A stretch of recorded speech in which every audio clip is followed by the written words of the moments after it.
cuanto más haya crecido la ciudad y el contorno, una zona gris, y a sus alrededores vemos que era una zona de valle, ¿no?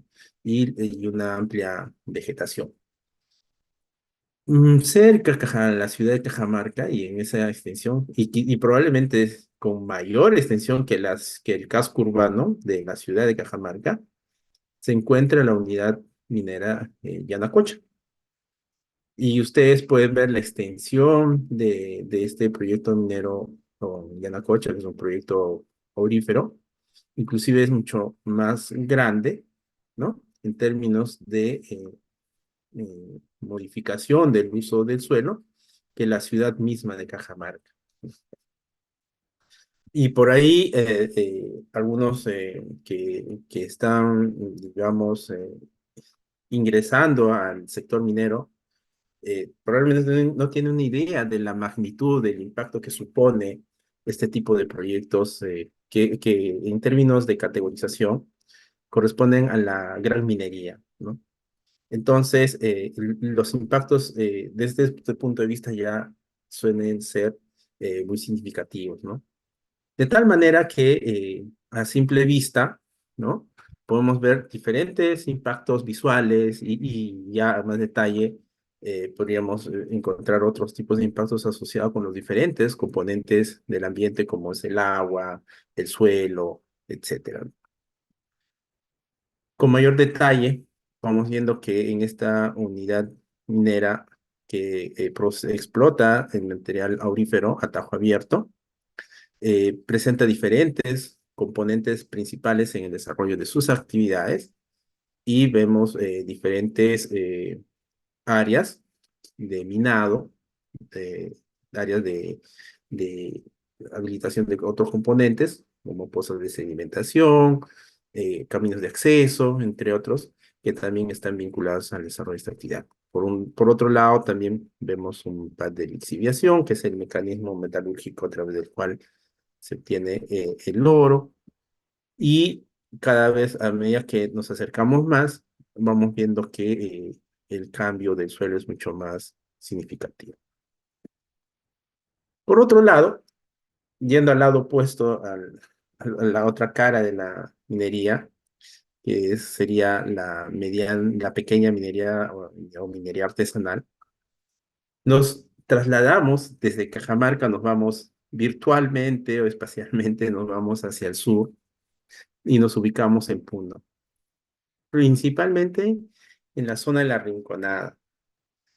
En esta zona se explota material aurífero también, de tipo eluvial, es decir, se aprovechan los placeres auríferos que se han generado producto de procesos erosivos de la montaña alta, el cual ha arrastrado pues charpitas, en este caso es material aurífero de tipo latón o tipo latitas, que es diferente a las charpitas que se obtienen o se encuentran en Madre de Dios.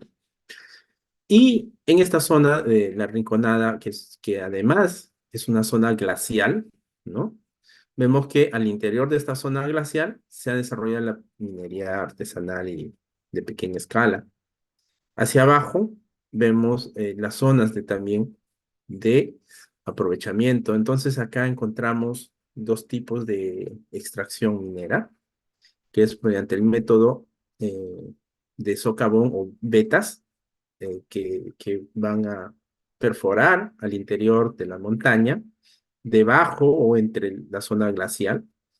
Y en la parte superficial vamos a ver la extracción o el aprovechamiento de material aluvial, tipo Tajo abierto también, ¿no? Y seguimos viajando, ¿no? Virtualmente y a unos más de 100 kilómetros, 150 kilómetros de Punos, ahí llegamos a Puerto Maldonado, ¿no? Puerto Maldonado, que es una zona donde a todas luces han salido las publicaciones en diferentes medios de comunicación, el impacto en la Amazonía por el proceso minero. Y acá estamos hablando de actividades mineras que convergen entre la actividad minera formal, informal y la actividad ilegal. Ilegal porque se desarrolla la extracción del mineral en cuerpos de agua, aspecto que está prohibido por la legislación. Ilegal porque se desarrolla en zonas de áreas naturales protegidas o en zonas de amortiguamiento, que son las que no están permitidas para que se desarrolle una minería.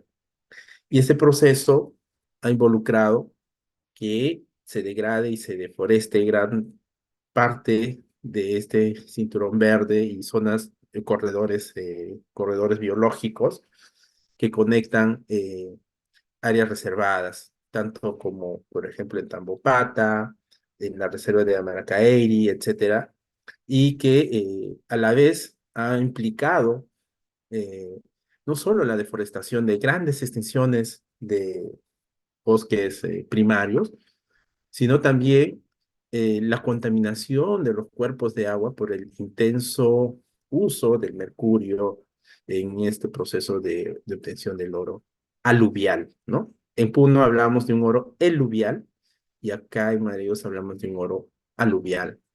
El oro en Madre Dios sí lo encontramos en charpitas, que es una forma geométrica muy distinta a la forma del oro que se encuentra en Madre Dios.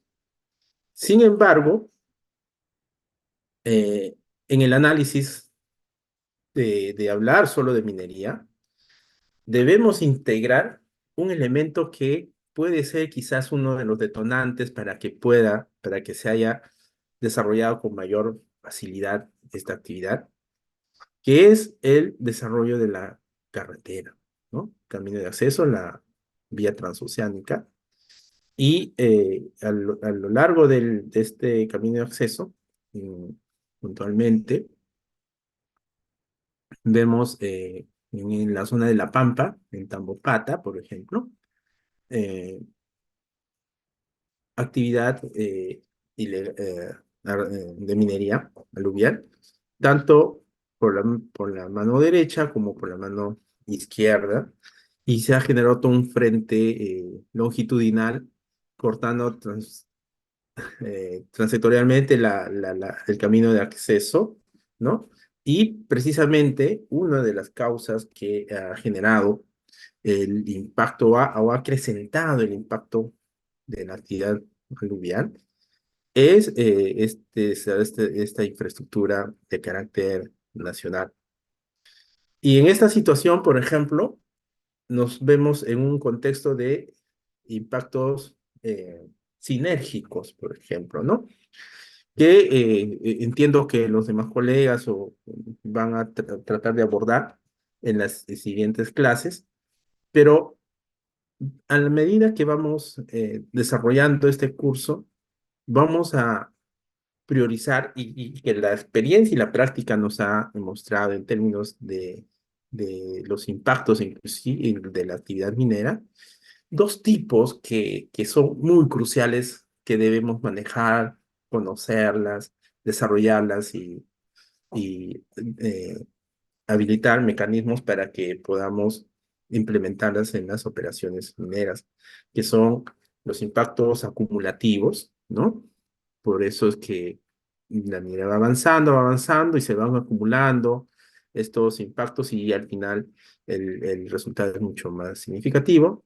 Y el otro son los impactos sinérgicos. Dicho esto, es porque también en la legislación ambiental minera se ha abordado y se ha desarrollado en los últimos tiempos con mayor interés.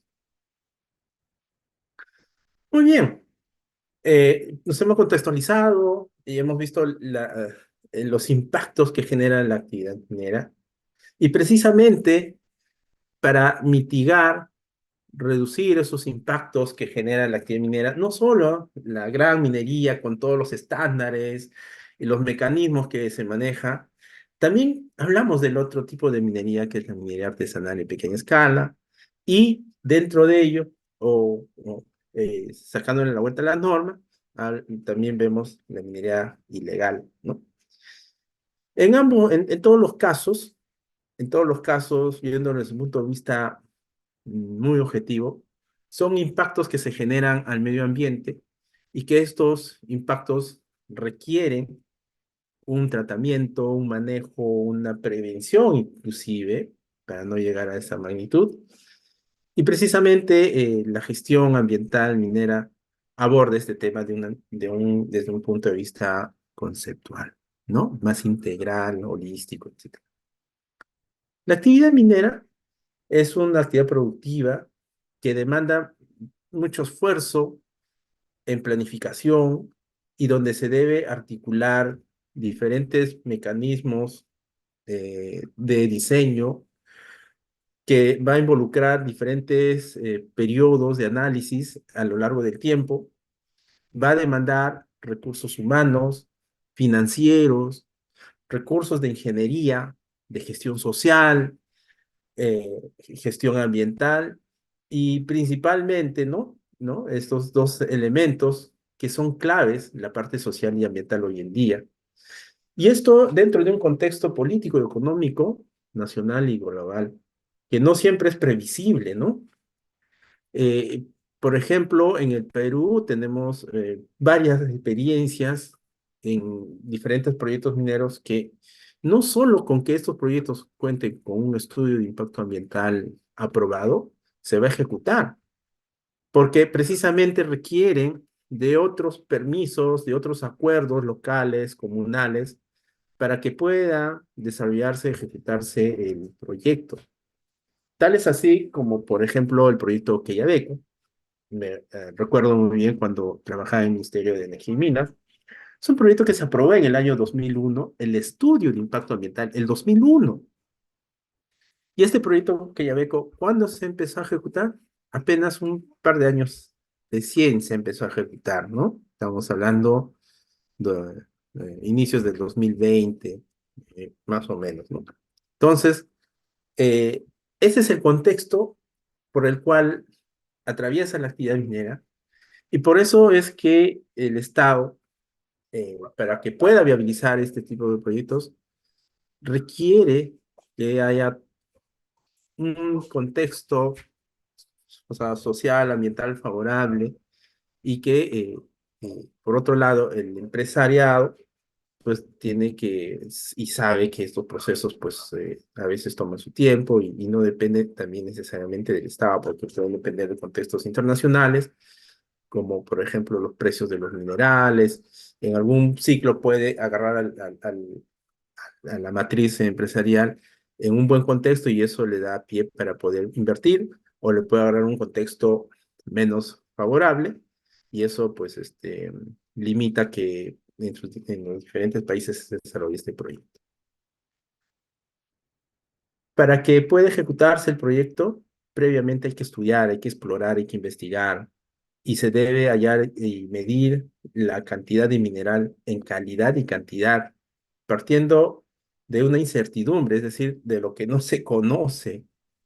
Y en el caso de la actividad minera, pues hay que estudiar a nivel subterráneo, porque los minerales están debajo del suelo superficial y por lo tanto esto supone pues un riesgo en la misma actividad porque además el añadido o el condimento interesante de la actividad es de que depende de la geología local que no siempre es uniforme. De tal manera que la experiencia nos ha enseñado de que la geología inclusive puede variar en metros, ¿no? Ni siquiera es en kilómetros, inclusive en metros. Por ello, es que muchos estudios de exploración, para que ya pueda el inversionista definir si va o no va el proyecto o pase a la etapa de explotación, debe realizar mucho más investigaciones, más plataformas con una ubicación significativa para que pueda ejecutarse, ¿no? Y tener la información mucho más certeza, con menor incertidumbre, y de esa manera, pues, hacer las ubicaciones de la cantidad de mineral, la concentración o la ley de determinados metales. El hallazgo del yacimiento no garantiza la viabilidad de su explotación, sino va a pasar por una serie de consideraciones técnicas, económicas, legales y ciertamente ambientales. En el proyecto de inversión minera van a pasar diferentes fases los proyectos, ¿no? Desde que se propone a nivel de perfil, etcétera, y en cada etapa van a pasar una diferente evaluación, ¿no? Y para que se ejecute ese proyecto minero también va a haber diferentes condiciones legales para ello. Hablamos de la concesión, es decir, la actividad minera se desarrolla dentro de una concesión minera, que es un límite, una cuadrícula imaginaria de 1000 por 1000 metros, eh, que el Estado otorga para el aprovechamiento del mineral, que es un recurso natural eh, no renovable. Segundo, el titular del proyecto debe contar con una certificación ambiental, contar con el acceso al terreno superficial y la obtención de otras licencias y permisos. Por eso es que la actividad minera demanda esfuerzos para planificación, de ubicación, cuantificación y el desarrollo del yacimiento, pues va a depender de estas condiciones, inclusive sociales e internacionales, ¿no? Y cuando hablamos de otros permisos, que no solamente es el ambiental, y ahí es donde eh, mi colega Omar, entiendo que les va a presentar con mayor detalle, ¿no? En el tema que le toque. Estamos hablando de otros permisos que están de alguna manera asociados al instrumento de gestión ambiental de la guía. Es decir, el EIGIA es la llave que va a abrir la puerta de diferentes permisos que son necesarios post aprobación del estudio de impacto ambiental. Permisos desde del ámbito local, regional, ¿no? Y comunal inclusive. En un estudio que publicamos el 2014-2015 con la organización DAR, identificamos más de 120 permisos que se necesitan, por lo menos para ejecutar un proyecto minero, ¿no? Y cada permiso, pues, toma su tiempo y solo la tramitación de estos permisos toman pues más de 3 años, 4 años, ¿no? Y este es uno de los puntos críticos también dentro del contexto nacional que hablamos hace un momento en la ejecución de un proyecto. Bien. Y efectivamente el país que aún se caracteriza por ser un exportador primario, es decir, no le da ese valor, no le genera, no le agrega el valor al recurso mineral, pues implican dentro de nuestras exportaciones primarias más del 60%, ¿no? En promedio. Es decir, de todas nuestras exportaciones, del 100% de nuestras exportaciones, la actividad de los minerales son más del 60%, ¿no? Y por eso es que eh, se considera pues, el sector minero una actividad económica de interés en el país. Y entre los principales elementos que son exportados están pues, el cobre, el oro, el zinc, el plomo, plata, molibdeno, hierro, estaño, entre otros. Este año va a salir un informe, acá peco un poco de infidencia y darle esta primicia porque están matriculados en el curso. Se va a publicar un informe donde hicimos un estudio de qué minerales el país no está reportando y no está haciendo su control, porque los concentrados minerales no solo contienen oro, cobre, zinc, sino una serie de metales y elementos químicos que son importantes hoy en día para el desarrollo de la electrónica, la inteligencia artificial, las energías renovables, la transición energética, ¿no? Y que está dándole alto valor en este contexto de cambio de la transición energética, ¿no? Estamos pasando del uso de combustibles fósiles a las energías renovables. Y en nuestro país genera diferentes elementos que no están siendo considerados en las estadísticas de producción y por ende no se está controlando adecuadamente los impuestos, ¿no? Estamos hablando del galio, telurio, tierras raras, ¿no? Entre otros, que tienen un alto valor en el mercado internacional. De acuerdo al Ministerio de Minas, hay una cartera de proyectos mineros que tienen diferente, especial interés para el Ministerio de Minas. Muchos de estos proyectos están ubicados en términos de cuencas hidrográficas sobre los 2000 metros sobre el nivel del mar. Muchos de ellos en las cabeceras de cuencas, ¿no? Y por ahí hay un gran tema que el Estado tiene por resolver, que es la aplicación de la reglamentación de las cabeceras de cuenca, que en un determinado momento la Autoridad Nacional del Agua la reglamentó, pero al parecer es compleja su eh, implementación, ¿no? Y ante esta situación, ¿no? Que dependemos bueno, acá no, porque no era estrictamente minero este curso, pero sí un paréntesis para entrar a la crisis climática, es que este año bueno, los siguientes años que se nos vienen, cíclicamente los precios de los minerales se van a incrementar, sobre todo los minerales que están vinculados con el cambio de energías, ¿no? En este caso estamos hablando de los minerales de transición energética, y por ello entre estos minerales estamos hablando del cobre, por ejemplo. ¿Por qué? Porque en los paneles solares, en las energías verdes, que hoy en día la llamamos, ¿no? Eh, hidrógeno verde, etcétera, que está muy de moda, ¿no? Necesariamente se va a necesitar metales, ¿no? Y ese es un tema que algunos ambientalistas muy alegremente hablan, ¿no? De tecnología, hidrógeno verde, paneles solares, etcétera. Pero, ¿qué hay detrás de ello? Pero precisamente se van a necesitar metales, y uno de los metales es el cobre.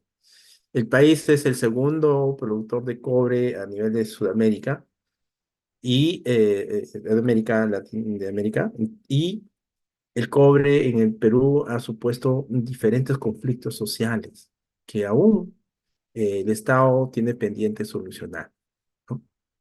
Entonces, dentro de este contexto viene la crisis climática y estamos ya en una crisis climática donde el informe de evaluación de un panel intergubernamental sobre el cambio climático nos habla, ¿no? El calentamiento global de 1,1 grados Celsius que ha sido inducido por las personas, y esto está generando pues cambios en el clima de la Tierra que no tienen precedentes en la historia humana reciente. Lima está atravesando eh, uno de sus niveles más altos en temperatura, y lo digo eh, por- porque los registros que está proyectando el tsunami son bien altos.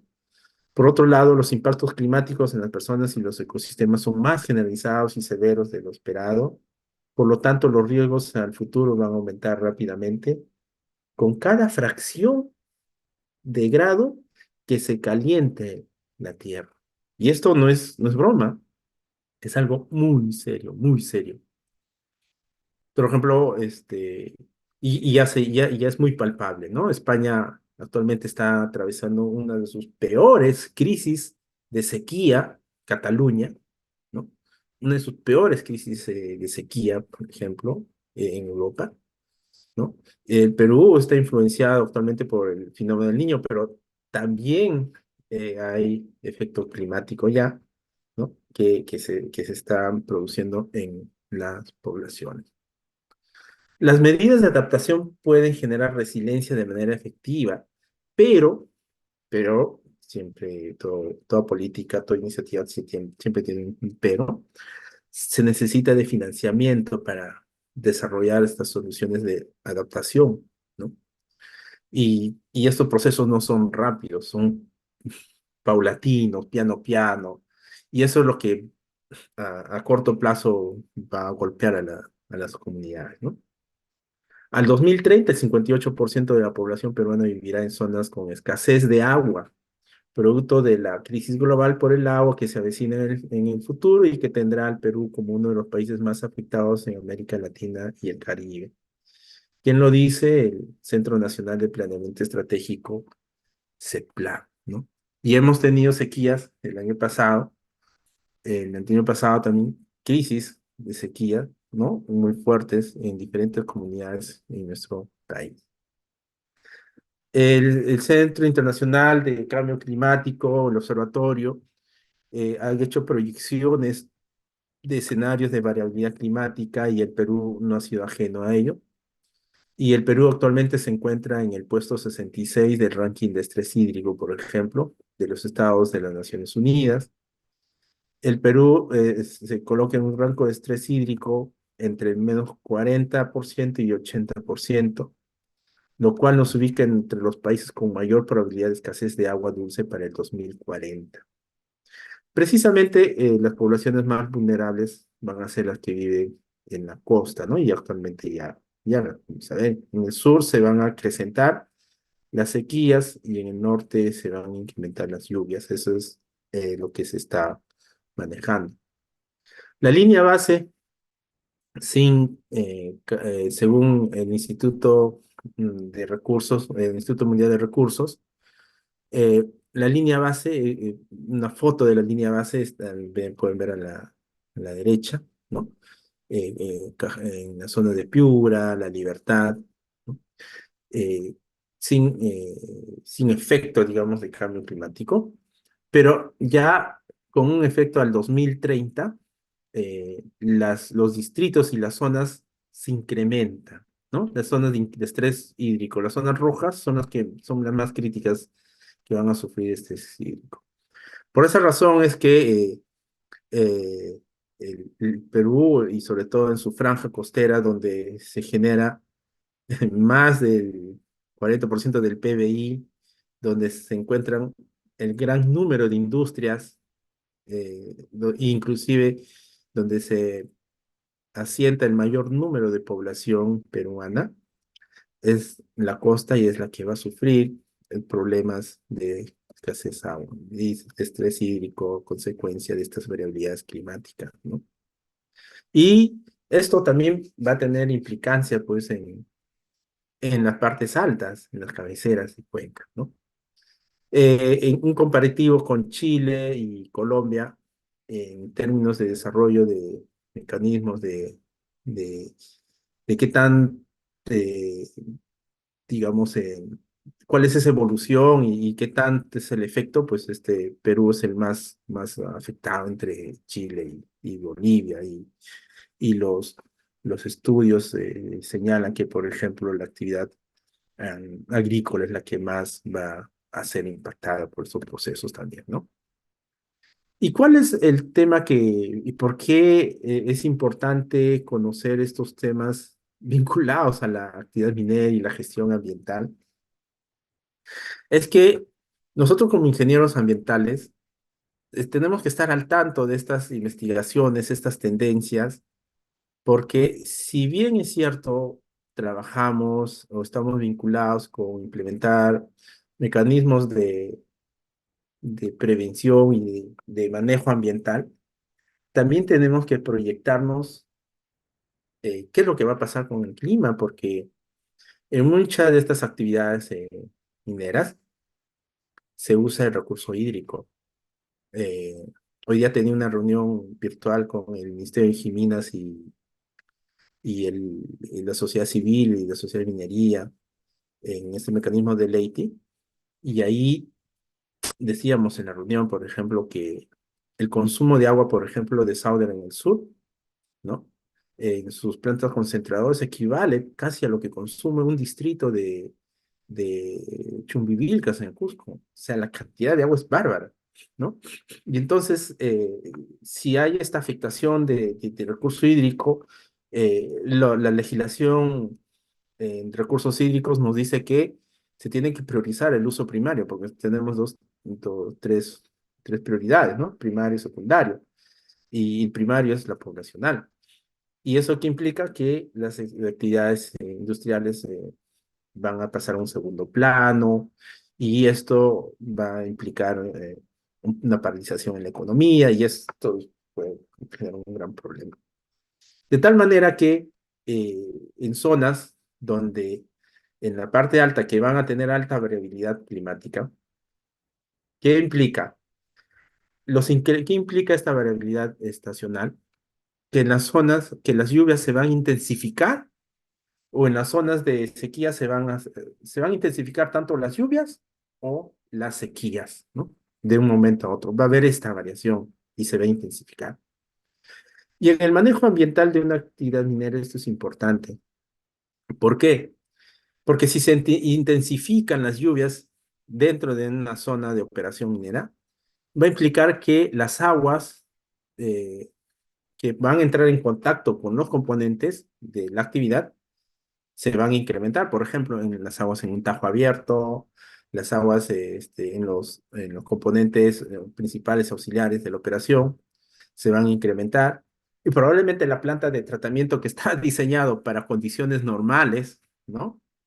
No va a tener esa capacidad de poder contener el flujo de agua que se podría generar.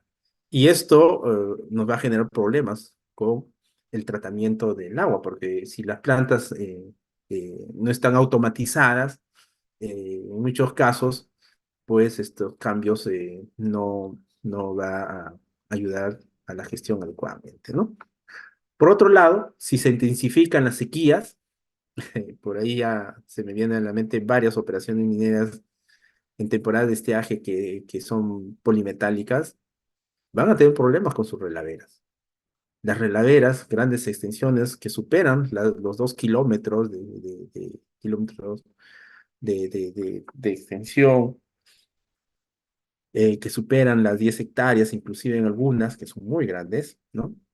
Imagínense, si no hay lluvias, ¿cómo van a mantener húmedo el relave? Y el relave es un material fino cuya granulometría estamos hablando pues por debajo de 70 micras, ¿no? El más grueso es un poco más de 70 micras, ¿no? O, y esto, con un viento que supere por ejemplo, para que una partícula de relave se resuspenda en el ambiente, necesita por lo menos entre 8 a 10. El viento tiene una velocidad por encima de 8 a 10 metros por segundo, ¿no?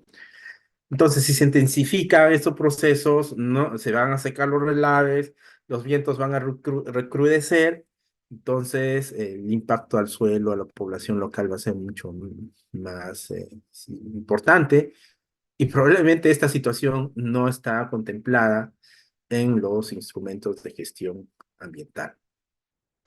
El año pasado, en un simposio de bofedales que se desarrolló en la Universidad Católica, se presentaron diferentes investigaciones sobre bofedales y cambio climático y sobre todo el Imperial College del Reino Unido presentó varias investigaciones que están desarrollando en las zonas altoandinas en el Perú y han encontrado ya fuerte evidencia de cambios en las cuencas medias, por ejemplo, donde antes no habían condiciones de que podrían desarrollarse determinadas especies de plantas, hoy ya se están dando estas condiciones y a ello va sumado que las enfermedades, los vectores también están apareciendo. Y en la serranía, en la sierra, sobre todo en las ubicadas en las cejas de selva, esta es una investigación del Instituto Francés de Toulouse de Francia, en la zona centro, están encontrando que, por ejemplo, en zonas de ceja de selva, se están subiendo biológicamente algunos insectos o animales a la parte alta, a la parte de la selva alta, están subiendo a la parte de la Sierra de Ceja de Selva, ¿no? Entonces, hay esta situación y por otro lado, nuevos proyectos va a implicar que los estudios ambientales como la línea base va a tener que ser mucho más fina y va a tener que contemplarse estas variables de cambio climático al momento de hacer el levantamiento de los diagnósticos ambientales.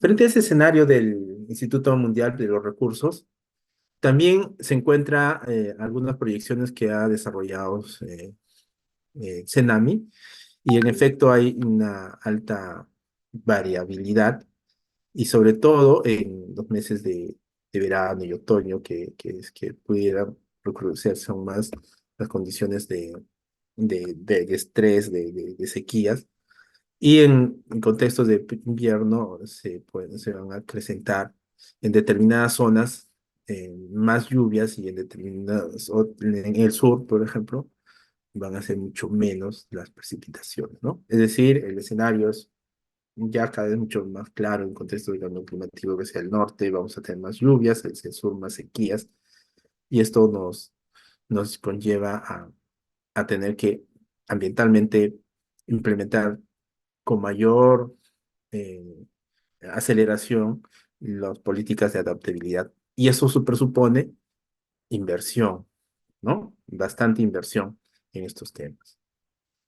Hay diferentes estudios que también se están realizando en la parte alta de diferentes colegas hidrólogos, etcétera.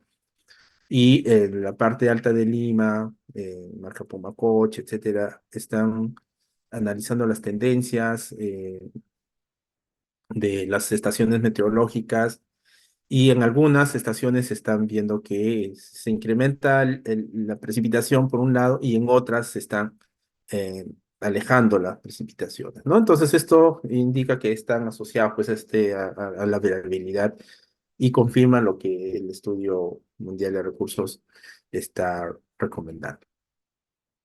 En ese sentido, hoy hay dos documentos que les voy a dejar y les voy a compartir por el chat en enlace para que ustedes la descarguen y lo puedan leer, ¿no? Y, y mañana, el día de mañana, sobre la base de estos dos documentos, voy a plantearles unos ejercicios prácticos de gestión ambiental en contextos de cambio climático. El primer paper, que es del año pasado, ¿no? Es bueno, el 2022, ¿no?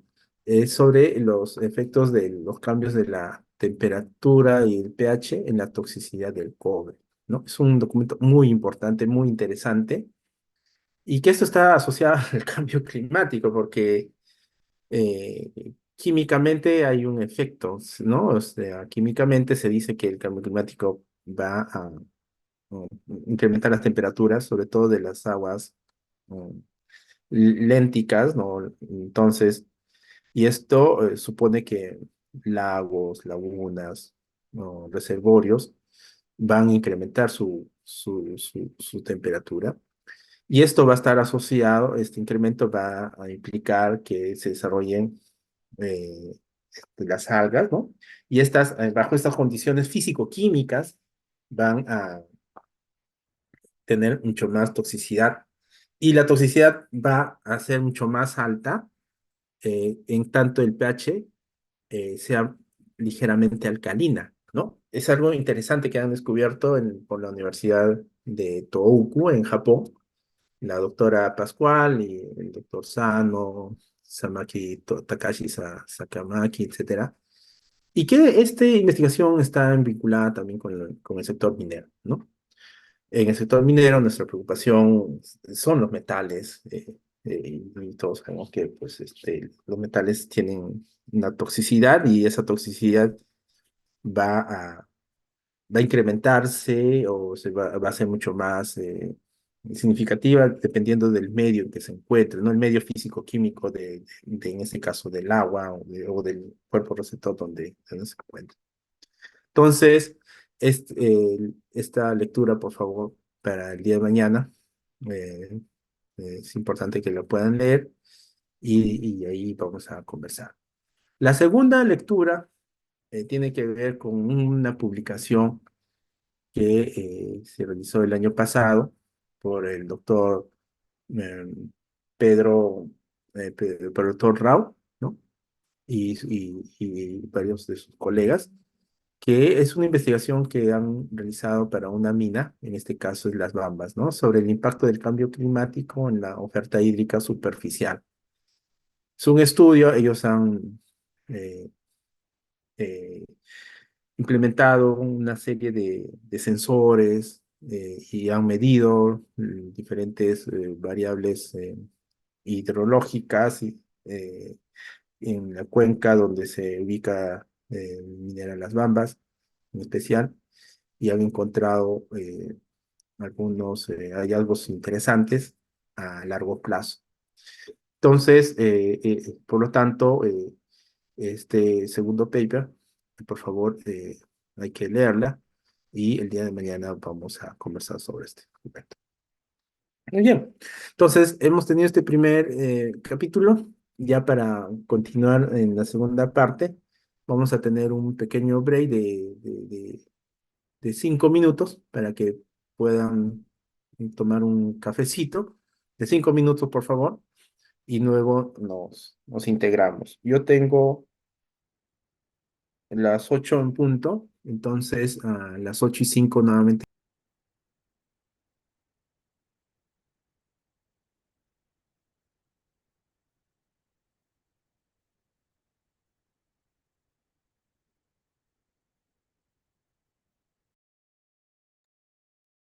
Genial. Vamos a continuar. Listos, ¿Ya? continuamos. Continuamos, Pave. Excelente.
Muy bien, entonces continuamos.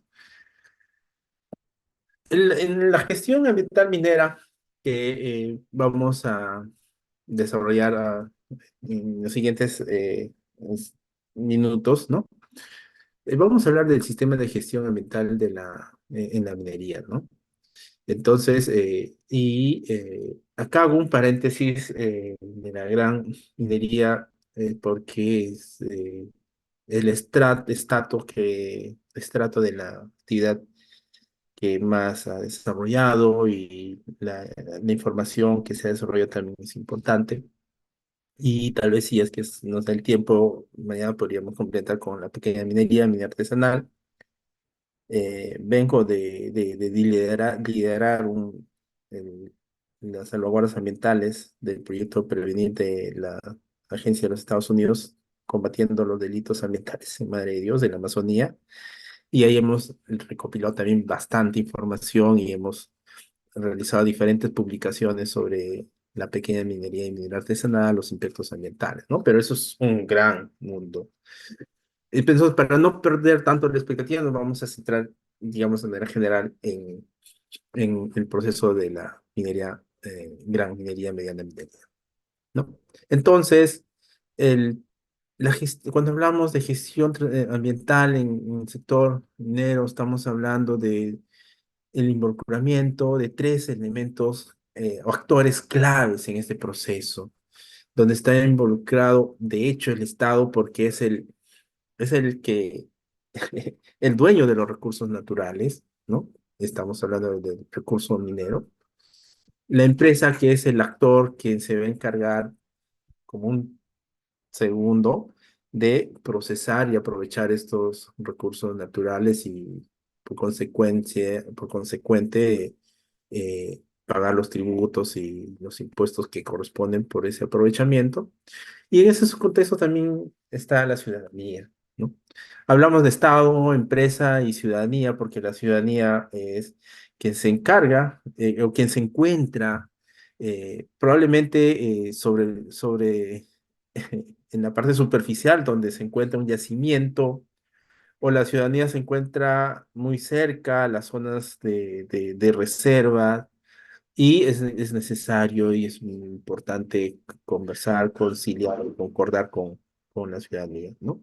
Por eso que en la gestión ambiental se involucra tres actores claros: Estado, empresa y ciudadanía. ¿Qué es un sistema de gestión ambiental? Es un proceso cíclico de planificación, implantación, revisión y mejora de los procedimientos y acciones que lleva a cabo una organización para realizar su actividad de, de tal manera que eh, se, eh, se garantice y se trate de minimizar los impactos y se cumplan pues los objetivos ambientales, ya sea de una entidad empresarial y sobre todo las del Estado, ¿no? El sistema de gestión ambiental, de acuerdo a la ley marco del sistema de gestión ambiental, se define pues como un sistema que es la parte de la administración de las entidades públicas o privadas que incluye una estructura organizacional, una planificación de actividades, responsabilidades, las prácticas, procedimientos, los procesos y los recursos para desarrollar, implementar y llevar, para que se lleven a efecto la revisión y mantener así una política ambiental de los recursos naturales. Toda entidad pública o privada debe realizar las acciones que tienen por finalidad implementar un sistema de gestión ambiental. Eso nos habla el reglamento de la ley marco del sistema de gestión ambiental. Y precisamente este es el paraguas que a nosotros, digamos, el paraguas legal que nos da a los ingenieros ambientales al momento de desempeñar nuestras funciones en las actividades económicas del país, ¿no? Pero ¿cuáles son las condiciones para que se desarrolle un sistema de gestión ambiental en el ámbito del Estado? Pues son tres, ¿no? Primero, que esas condiciones mínimas haya políticas, porque si no hay una política ambiental, la cosa no va a funcionar, ¿no? Normatividad, segundo, ¿no? Que haya una arquitectura legal que dé respaldo a estas políticas. Y tercero, institucionalidad. Y cuando hablamos de institucionalidad, estamos hablando pues de estas entidades, instituciones que coadyuven a la eh, implementación de este sistema de gestión ambiental dentro del Estado. Desde el año 90, año en que por primera vez se crea, pues se publica el Código del Medio Ambiente y los Recursos Naturales, a la fecha, 2024, hemos avanzado en términos ambientales muy significativamente, ¿no? Políticas, se han implementado diferentes políticas, se han aprobado diferentes políticas, hasta tenemos políticas de recursos hídricos, eh, política del agua como acceso, como derecho humano, etcétera, las políticas ambientales, la normatividad, tenemos un gran número de normas, de regulaciones ambientales sectoriales y nacionales vinculadas con la gestión ambiental y la institucionalidad, ¿no? La institucionalidad ha crecido en los temas ambientales muy fuertemente, ¿no? Por ejemplo, en los años 90, los estudios ambientales los evaluaba y los aprobaba el Ministerio de Energía y Minas, ¿no? Con opinión del INRENA, Instituto Nacional de Recursos Naturales. Hoy en día estamos hablando de la participación de más de 5 o 6 actores en el proceso de opinión de un estudio ambiental, que inclusive que inclusive han sido pues bueno, cuestionadas por algún sector empresarial porque está conllevando este proceso de la participación de las instituciones en el proceso de evaluación del estudio ambiental, un tiempo, un desgaste, y que eso lo han considerado como una suerte de cuello de botella para la ejecución de diferentes proyectos. Por otro lado, tenemos también que hoy en día, como políticas muy claramente vinculadas con los recursos naturales, tenemos aquellas que están desarrolladas para la protección y conservación de los recursos naturales. Tenemos la política nacional ambiental, ¿no? De tal manera que el país tiene una política muy clara sobre el medio ambiente y los recursos naturales y su aprovechamiento.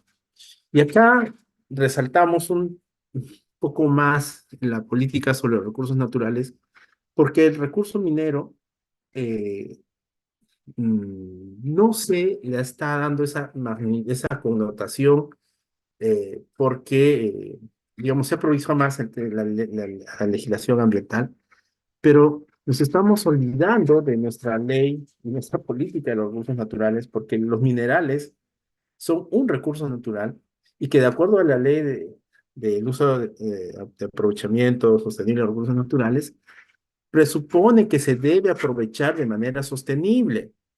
Y cuando hablamos del aprovechamiento de manera sostenible, implica que se deben desarrollar políticas donde el Estado tenga un rol mucho más activo, preponderante, donde se establezcan mecanismos muy claros de respetos a la propiedad privada, que haya soberanía sobre estos recursos naturales, y es en sí que la gestión de estos recursos mineros, en la gestión de estos recursos mineros, el Estado debería tener un rol mucho más activo y preponderante, porque además estamos hablando de un recurso natural no renovable, y la gestión de este recurso no renovable debiera ser mucho más detallada, mucho más fina, más integral, inclusiva, en sus diferentes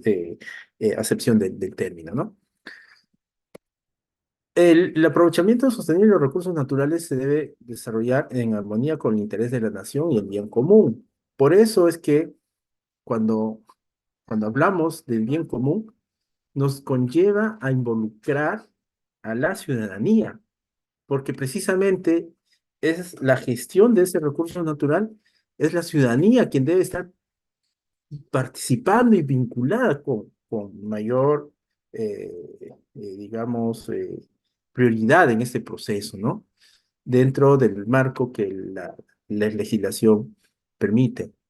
Y ese es el sustento eh, eh, legal, digamos, conceptual en términos de política, de por qué hoy en día se han desarrollado y se han aprobado reglamentos de participación ciudadana, por el cual se han aprobado normas sobre el cual se involucra la participación de la sociedad civil en la gestión ambiental. Y en el sector minero, con mayor razón, es más preponderante esa participación de la población, ¿no? Porque es el interés de la nación, y por ello se involucra.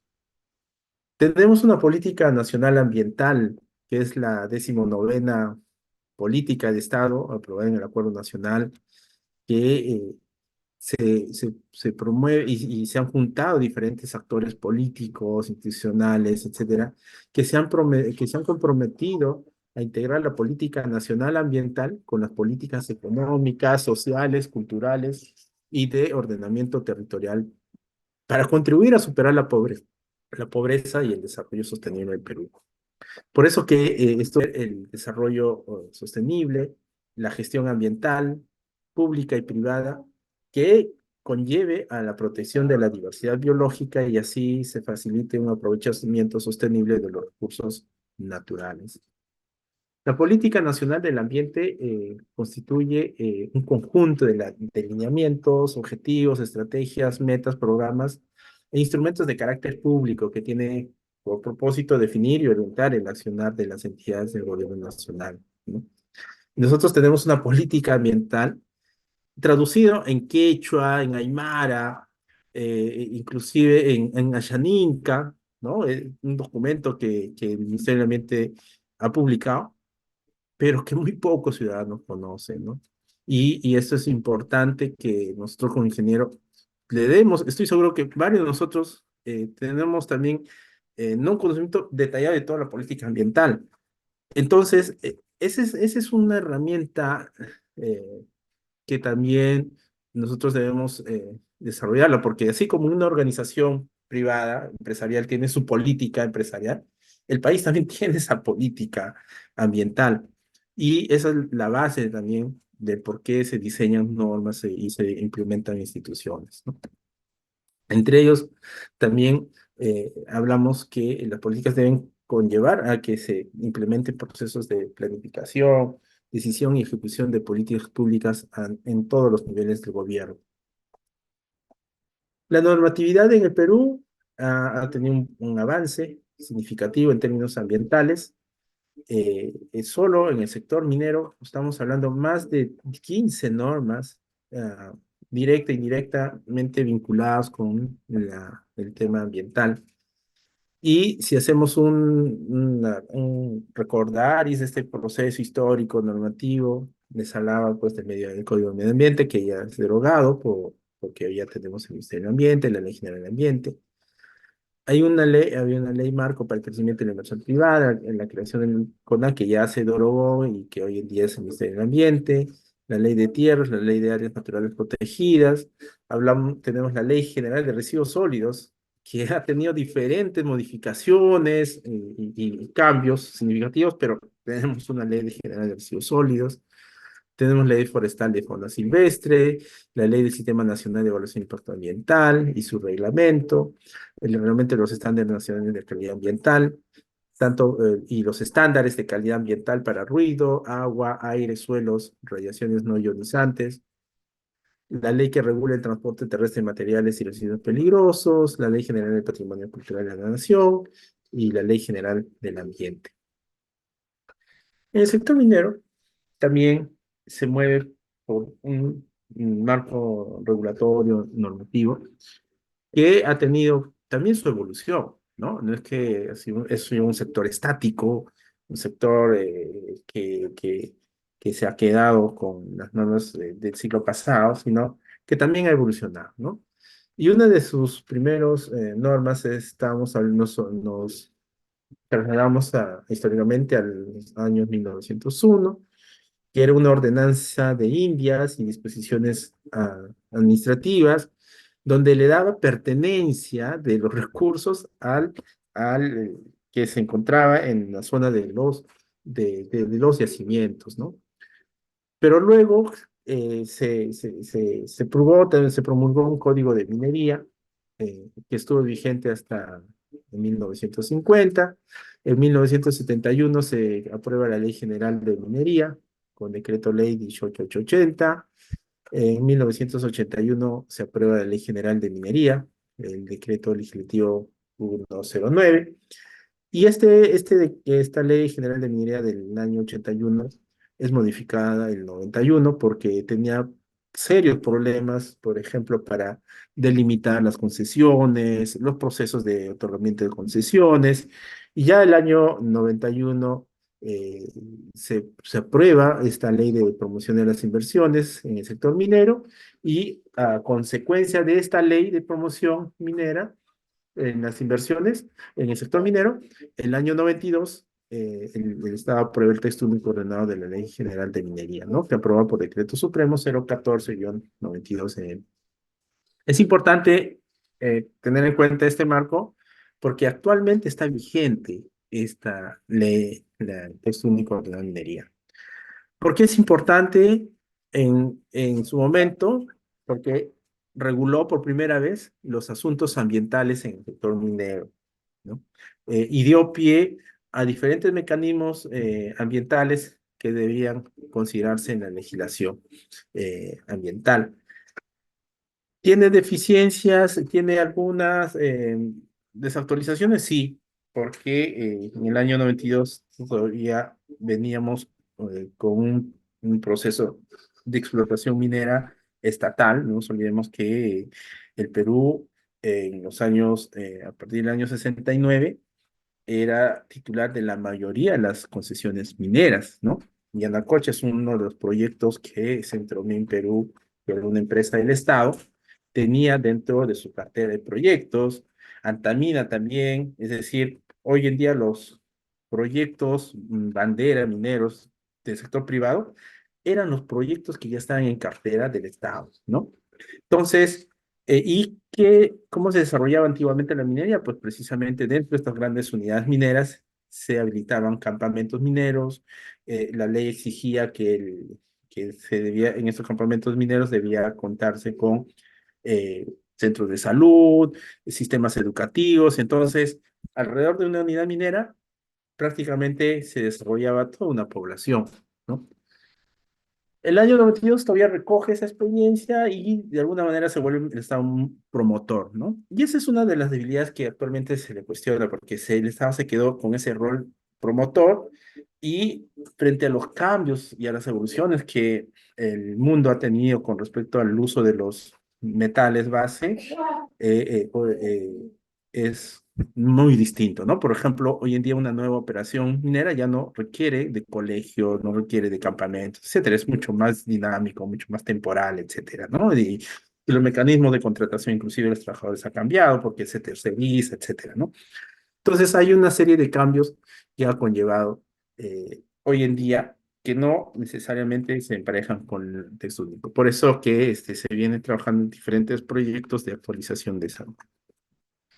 En ese marco, el sector minero en términos de ciclo de vida, porque bueno, cuando hablamos de gestión ambiental, también debemos hablar del ciclo de vida de la actividad minera, ¿no?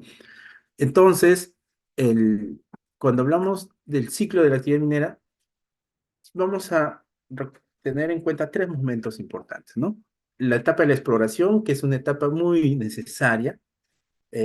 Hay una publicación que también salió en el peruano, que tomaron una de nuestras investigaciones en el sector, cuando hicimos investigaciones con el Instituto Geológico Minero, INGEMET, es que de cada 100 proyectos de exploración minera, de cada 100 proyectos de exploración, entre uno y dos proyectos de estos 100 pasan a explotación, ¿no? Entonces, el ratio es bien importante, de tal manera que si el país quisiera tener más proyectos de explotación, entonces es importante que se promueva mayor número de proyectos de exploración, ¿no? Pero promover esos proyectos de exploración supone pues que va a haber un impacto sobre el ambiente y los temas sociales.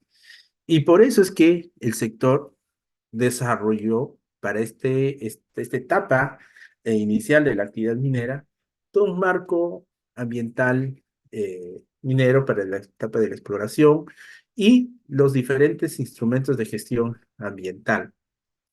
Para la etapa de la explotación, cuando ya se haya descubierto, se ha ubicado y finalmente hay estas condiciones para llevar adelante el proyecto, se desarrolla esta explotación del proceso del recurso minero y se requiere una serie de estudios ambientales, principalmente el estudio de impacto ambiental detallado y hoy en día semidetallado. El tercer momento es la etapa de cierre, ¿no? El sector minero, eh, a nivel legislativo, normativo, ha impulsado que también se implementen estos mecanismos en otros sectores. ¿Por qué? Porque la historia del sector, pues antiguamente ha implicado que se generen pasivos ambientales y una forma de controlar que se generen futuros pasivos es pues implementando instrumentos de gestión en la etapa del cierre de minas. Entonces, hoy en día, el sector también se ha puesto muy creativo, muy ingenioso, diría yo, en términos instrumentales, y hemos pasado, en términos ambientales, digamos, de tener una legislación muy fuerte, con altos estándares, ¿no? Ha pasado por unos momentos en que algunas organizaciones la han denominado el debilitamiento ambiental o el paquetazo ambiental, y que efectivamente han conllevado a que se busquen algunos mecanismos de facilitar la ejecución o la aprobación de los proyectos, ¿no? Y hoy en día se han creado diferentes mecanismos en términos de estudios ambientales para llevar adelante estos proyectos mineros, ya sea en la etapa de exploración como en la etapa de explotación, ¿no? Y es así que en términos de estudios ambientales para la exploración existen dos tipos de instrumentos que son las guías de ISD, para la explotación el PAMA, para operaciones antiguas que todavía tienen es vigente,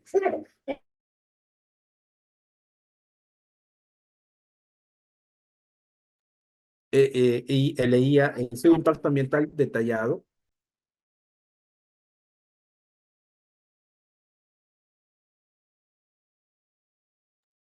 el estudio de impacto ambiental detallado y también la actual norma exige el estudio de impacto ambiental semidetallado.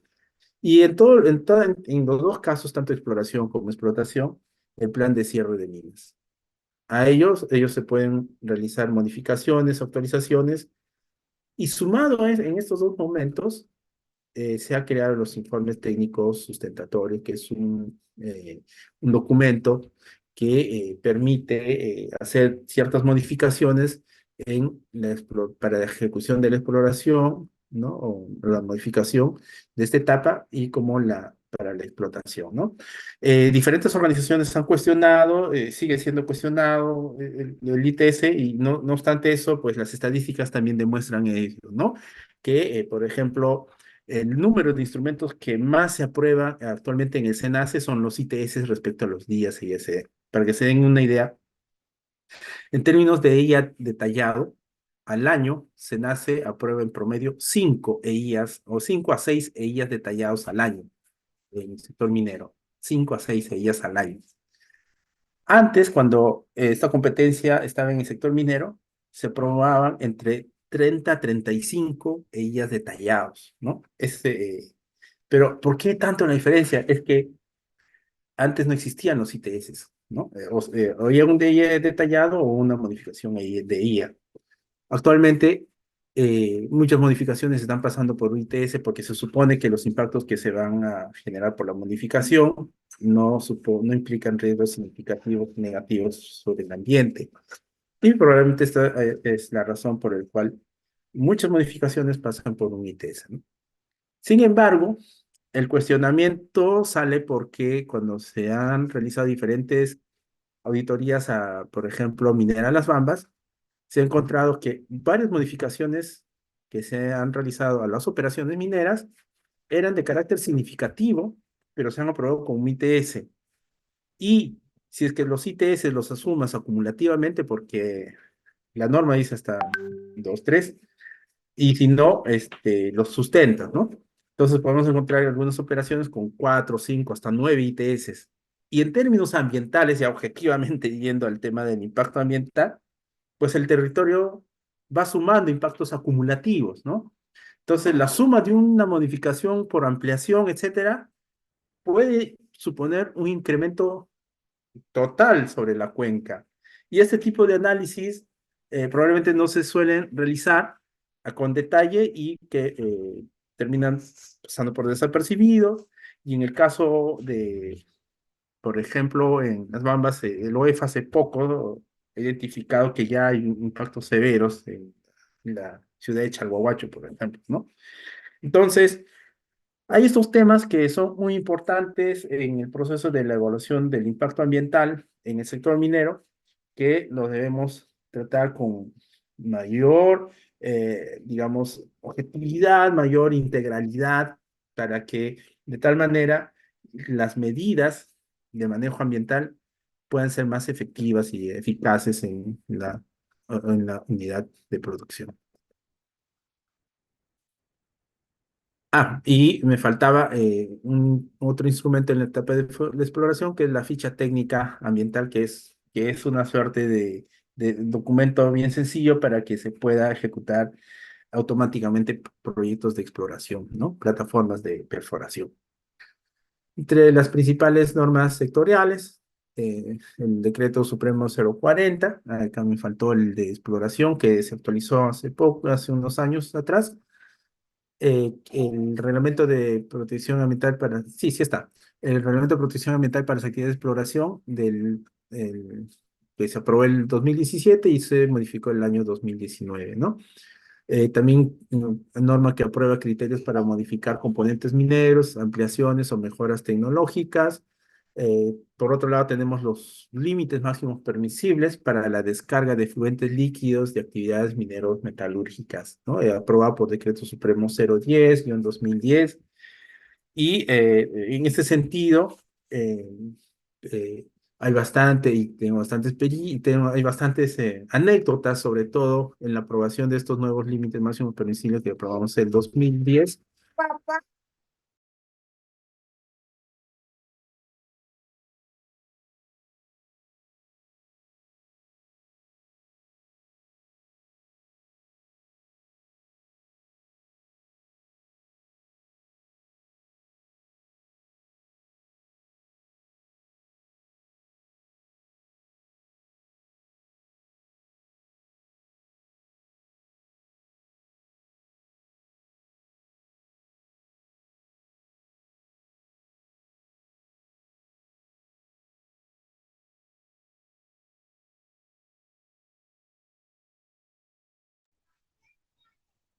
Se ha desconectado el audio, sí, a ver un momento, esperamos a todos los asistentes.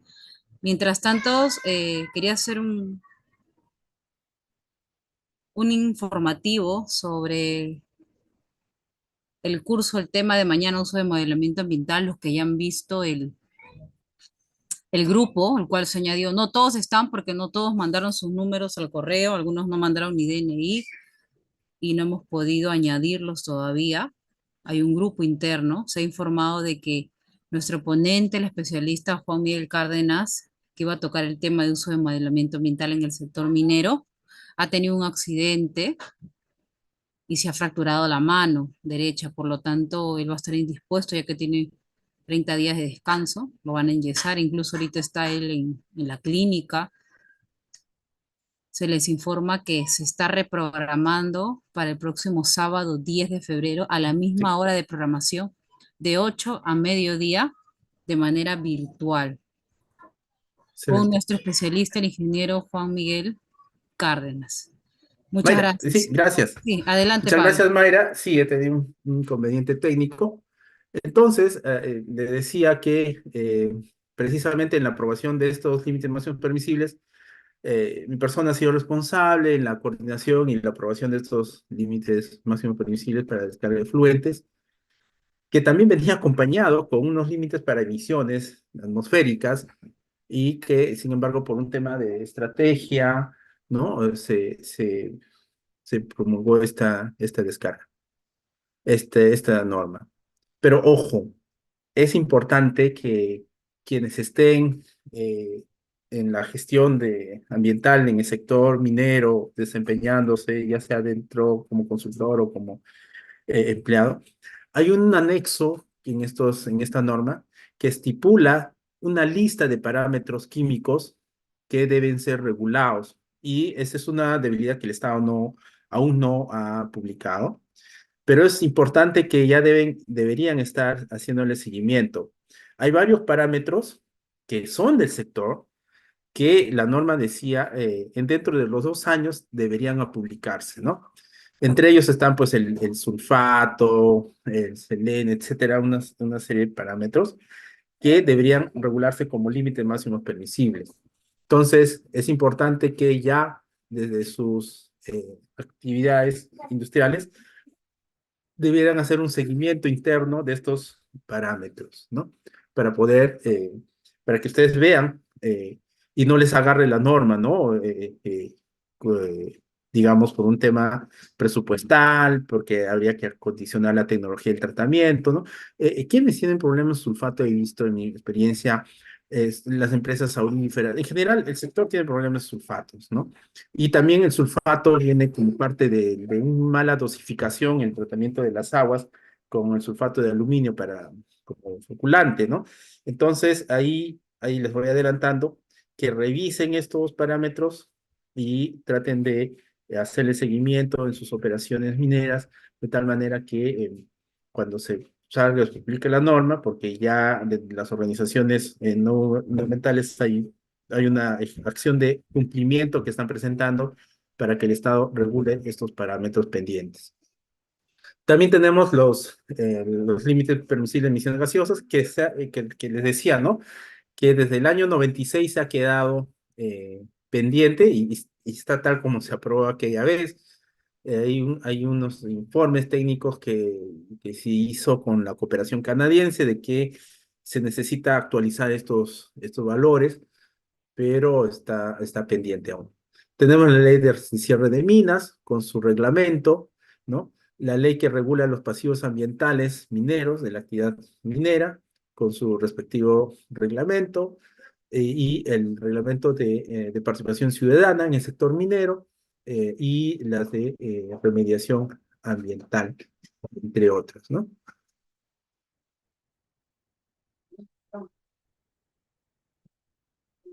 Los instrumentos de gestión y las principales obligaciones en la etapa de explotación minera. ¿Y por qué esto es importante?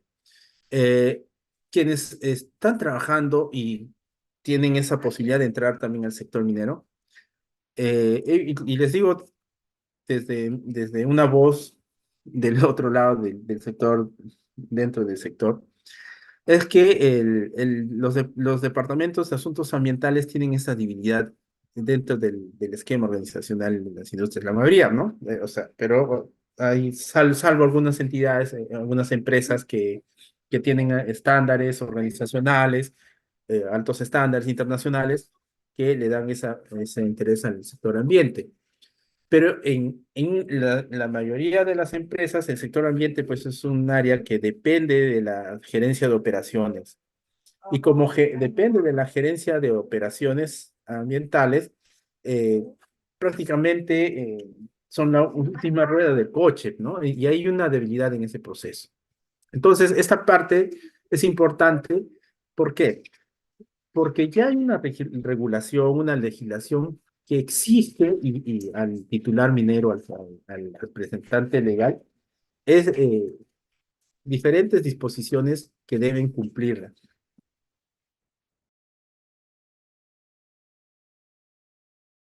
Estas disposiciones son las obligaciones generales antes de iniciar las actividades, ¿no? Y eso es importante que ustedes deben saberla, conocerla y conversar con las diferentes gerencias, ya sea de planeamiento de mina, con las superintendencias con la gerencia de operaciones o la gerencia general, ¿no?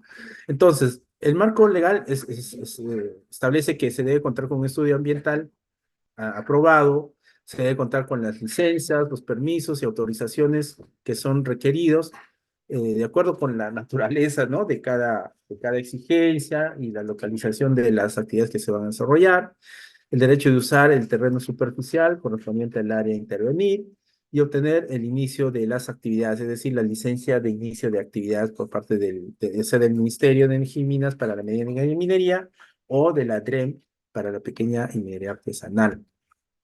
Por otro lado, también estamos hablando de obligaciones del titular minero ya establecidas en el Reglamento Ambiental Minero aprobado por Decreto Supremo 040. ¿Cuáles son? Todo titular de actividad minera está obligado a cumplir la legislación ambiental aplicable a sus operaciones y las obligaciones derivadas de los estudios ambientales, licencias, autorizaciones y permisos en los plazos y términos aprobados. Esto quiere decir, cuando hablamos titular de la actividad minera, ¿sobre quién recae principalmente estas obligaciones? Pues al representante legal de la entidad.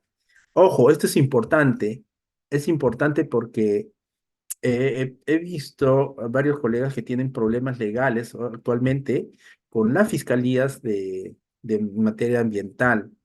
Lamentablemente en el Perú, los fiscales están entrando a denunciar a los responsables de las áreas ambientales y los están llevando a los vacíos, a los tribunales judiciales. Y algunos colegas ambientales, ingenieros ambientales, están teniendo esos problemas y están asumiendo la carga. Ojo, esto es importante. Si hay un problema ambiental, pues, primero hay que analizar desde el punto de vista, ¿quién lo está generando? ¿Qué área? Muchos de estos problemas que se generan son las áreas productivas, ya sea mina, o ya sea planeamiento de minado, mina, o la parte metalúrgica, etcétera. El ingeniero ambiental no tiene por qué asumir si es que, que por incremento de producción se hayan generado más efluentes o porque no haya habido una planificación adecuada del área de planeamiento, se hayan generado problemas ambientales porque, y mucho más y que no tenían conocimiento, ¿no? Entonces, esa carga recae sobre el representante de la actividad minera. Eso es importante, ¿no? Segundo, el monitoreo y control permanente de sus operaciones, la calidad ambiental, ¿no? Eh, la calidad ambiental de la gestión ambiental, ¿no? Y los registros de monitoreo deben conservarse por lo menos 5 años, ¿no? Y actualmente deben ser remitidos al OEFA y estar a disposición de las autoridades competentes en caso lo soliciten, ¿no? Esto está regulado en el artículo 18 del reglamento 040 que es el reglamento ambiental minero. Otras obligaciones del titular minero es que eh, toda acción o iniciativa de salud pública que implique la construcción de infraestructura que promueva o ejecute el titular de la actividad minera debe ser previamente coordinada con la autoridad de salud, ¿no? Eso es algo nuevo y es importante que se debe tener en cuenta, ¿no? Otras acciones de salud pública serán informadas a dicha autoridad sin perjuicio de las normas especiales que emita la autoridad de salud. También se debe asegurar la oportuna identificación y el manejo apropiado de todos los aspectos ambientales, factores y riesgo de sus operaciones que puedan incidir sobre el ambiente. Otras obligaciones también del titular minero para el desarrollo de la actividad minera es que todo titular de la actividad minera está obligado a la administración y actualización de sus registros, así como la presentación de informes o reportes ante las autoridades. Esto comprende la obligación de tener a disposición de las autoridades competentes copia de los expedientes completos de los instrumentos ambientales aprobados. Ojo, este es un tema por el cual he visto varios procedimientos sancionadores en varias unidades mineras, porque el ingeniero ambiental que está en la unidad productiva ni siquiera sabe eh, qué se ha comprometido en un determinado estudio, porque los estudios ambientales están en la oficina en Lima de la empresa, ¿no? Y el ingeniero ambiental ni siquiera sabe en qué se ha comprometido la empresa. Y cuando va a la OEFA, a la unidad minera, le pregunta, oye, ¿tu expediente? Y el ingeniero dice, no sabe, no sabemos. Entonces, ojo, es importante tener esto, leer, revisar, sistematizar estos documentos porque ya la ley lo expresa, lo exige también, ¿no? Pero, pero, colegas, esto no necesariamente debería estar en una ley porque se supone que en un sistema de gestión ambiental, ¿no? El ISO 14000 que te exige dentro del proceso de gestión ambiental es la documentación que debe tener clara y ordenada en una organización, ¿verdad? Entonces, técnicamente debería estar implícitamente, pero he visto que muchos colegas obvian y tienen problemas en estos temas. Otro, La comunicación oportuna al inicio de la elaboración del estudio o su modificación previa al inicio del proyecto, ¿no? Por otro lado, también se exige al titular que está obligado a registrar e informar los datos relativos al uso de insumos, reactivos y otros destinados a la operación minera, que hubieran podido variar al completar el diseño del proyecto a nivel de detalle, mediante comunicación dirigida a la autoridad ambiental competente, a los INEMIN y a la OEFA, ¿no? Por ejemplo, los insumos vinculados con, entre otros, la cal, ¿no? O los floculantes, etcétera, que son usados en los procesos de tratamiento, de sedimentación, etcétera. También el titular de actividad minera debe implementar registros sobre sus actividades conforme a lo establecido en los estudios ambientales y la normativa vigente, ¿no? Entonces, es importante que la importancia de esta norma del reglamento ambiental minero que se ha actualizado en el 2014 incluye, ojalá, o regula mecanismos que un ISO 14000 ya exige, ¿no? Entonces, eso es lo importante de esta norma en el sector minero, porque se ha actualizado en términos de gestión ambiental con los estándares internacionales, ¿no? Entonces, los registros que se priorizan y que sí o sí deberían estar mínimamente son los registros de manejo de residuos sólidos, registros de monitoreo de emisiones y efluentes, registros de insumos y reactivos, entre otros registros internos establecidos en la legislación. También es importante los reportes a la autoridad como por ejemplo presentar los reportes a la autoridad en la forma y plazo que se disponga en las normas vigentes. La constancia de presentación de los reportes en su integridad debe estar a disposición de la entidad fiscalizadora. Esto es importante, ojo, porque cuando los colegas de la UEFA van a la zona, exigen estos reportes. Entre otros, estos reportes son, por ejemplo, los informes semestrales de ejecución del plan de cierre de minas, ¿no? La declaración anual de residuos sólidos. En el plan de cierre de minas, los componentes vinculados al cierre progresivo, ¿verdad? La declaración anual de residuos sólidos, los manifiestos de residuos sólidos peligrosos, los reportes del monitoreo ambiental, incluyendo las fichas técnicas de los puntos de control establecidos en el estudio aprobado, y el cumplimiento del plan de manejo ambiental, entre otros. También es importante el reporte público de sostenibilidad. Acá hablamos de que los titulares están obligados a presentar anualmente, hasta el último día hábil del mes de septiembre, un reporte de sostenibilidad ambiental que contenga información del desempeño social y ambiental de su actividad en ejercicio del anterior, ¿no? Del anterior periodo, conforme a las pautas aprobadas por la autoridad ambiental competente. Este reporte se presenta al Ministerio de Ingeniería y Minas y a la OEFA en formato físico y digital, ¿no? Este reporte de sostenibilidad estará a disposición del público en general y será publicado en la página del Ministerio de Ingeniería y Minas. Y esto es importante, el artículo 150, en cuanto a las obligaciones del titular minero. El compromiso de la alta gerencia con la gestión ambiental. Por eso que esta norma es muy importante, sobre todo que respalda al ingeniero ambiental o el responsable de la gestión ambiental de una operación minera, es porque se señala que la alta gerencia dirige y brinda los recursos para el desarrollo de todas las actividades conducentes a la implementación de un sistema de gestión ambiental. Entonces acá el gerente ya no se puede lavar las manos. ¿Qué está pasando? Como lo vuelvo a decir, yo he visto varios casos de varios colegas se están lavando la mano con los responsables ambientales. Uno de los casos, por ejemplo, el Plus Petrol, con la descarga con el derrame de petróleo. A la ingeniera ambiental la han agarrado y le han responsabilidad de muchas cosas. En una operación minera también está pasando eso, ¿no? Al ingeniero ambiental. Y los fiscales están yendo al ingeniero ambiental, como si el ingeniero ambiental es el que maneja la máquina, el que opera, el que aprueba la producción, etcétera. No. Entonces ahí hay un tema que de alguna manera me respalda este artículo 150, ¿no?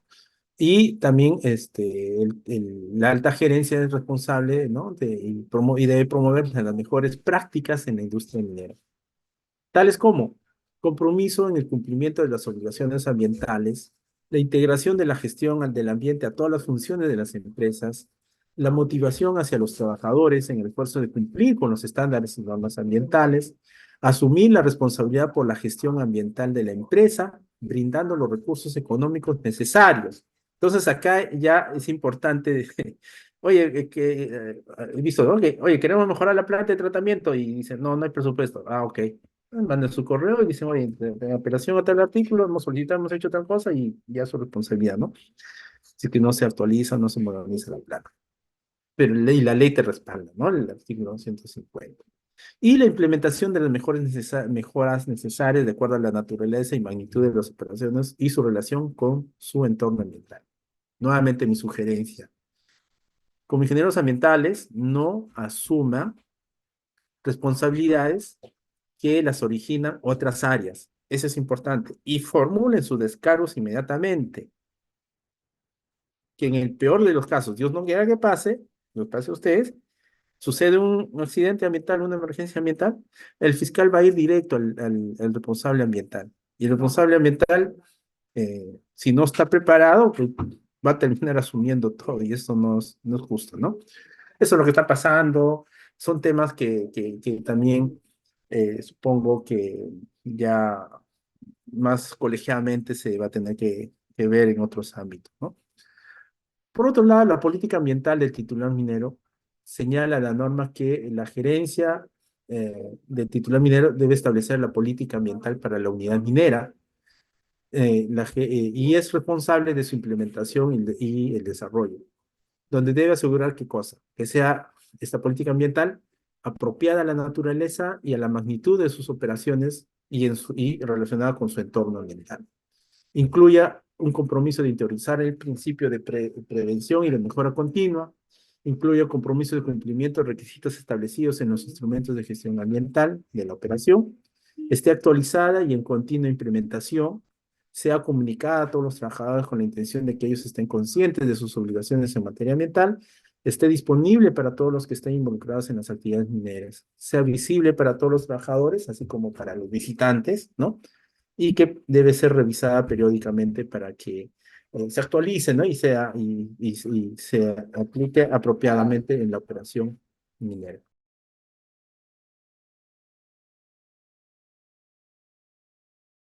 Un instrumento de gestión importante que incluye la legislación ambiental minera es la matriz de obligaciones ambientales. Estoy seguro que varios de los que estamos participando acá no ha hecho al menos un ejercicio de detallar sus compromisos en el estudio ambiental. Y es obvio, ¿no? Porque una empresa, dependiendo de la magnitud del estudio ambiental, hay estudios que tienen más de 5.000 páginas y si el Estado se demora un montón, imagínese uno leyendo poco a poco y sacar obligaciones de cada página, etcétera, es una tarea muy ardua, ¿no? Entonces, la norma que exige que se debe contar, de la unidad minera debe contar con una matriz de obligaciones ambientales. Eh, y eso es importante que quienes implementan la gestión ambiental deben elaborar, deben hacer ese ejercicio de desarrollar su matriz de compromisos y obligaciones. Porque a veces también los estudios, como los hacen los consultores, a veces no son transmitidos adecuadamente al personal que lo va a implementar. Y precisamente por eso es que el personal, a veces hay obligaciones que están establecidas en el estudio ambiental y el personal en campo no lo sabe. Para evitar esas brechas, el Estado ha exigido, ¿no? A partir de adelante, toda unidad minera debe contar con su matriz de obligaciones ambientales, que debe estar sistematizada. Ese conjunto de obligaciones ambientales que son exigidos al titular minero para los componentes y actividades en la unidad minera. ¿Estos de dónde se derivan? Derivan pues de los estudios ambientales aprobados, de las modificaciones, del instrumento de gestión ambiental, así como del plan de cierre de minas, sus actualizaciones o modificaciones, ¿no?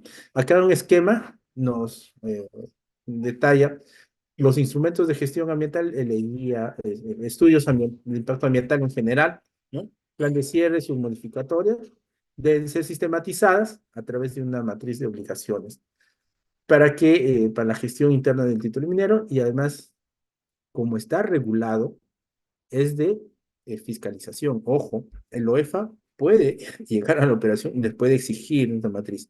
Y es que si no cuentan o si no se cuenta con esta matriz de obligaciones ambientales, puede ser pasible de un procedimiento sancionador administrativo de parte de esta entidad.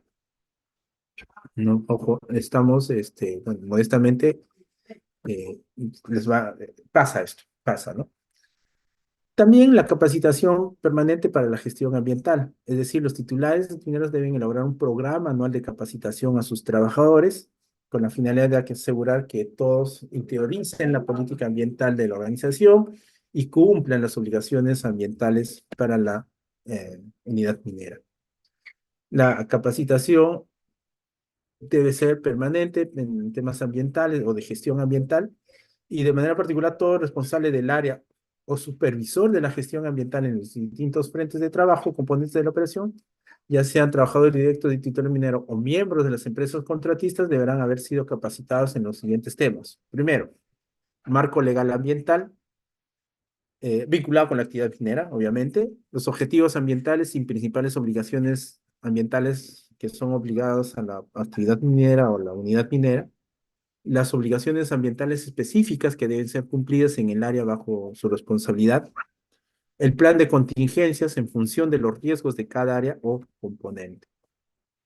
Y finalmente, pues hay otros tipos de usos que se dan en la actividad minera, como por ejemplo canteras o otros materiales, que por la práctica, varios titulares no suelen tener su permiso, ¿no? O sea, por la práctica y la dinámica que exige el sector, o a veces faltó un metro cúbico para terminar, digamos, un camino de acceso. Ah, y dice el geólogo, ¿no? Acá en esta zona.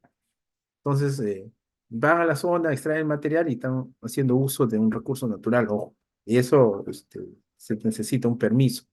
Pero en la práctica a veces pasa, ¿no? Entonces, ese es una alerta de que también está regulado que el uso de canteras, para el uso de estas canteras, este, contar con, ¿no? Con permisos correspondientes.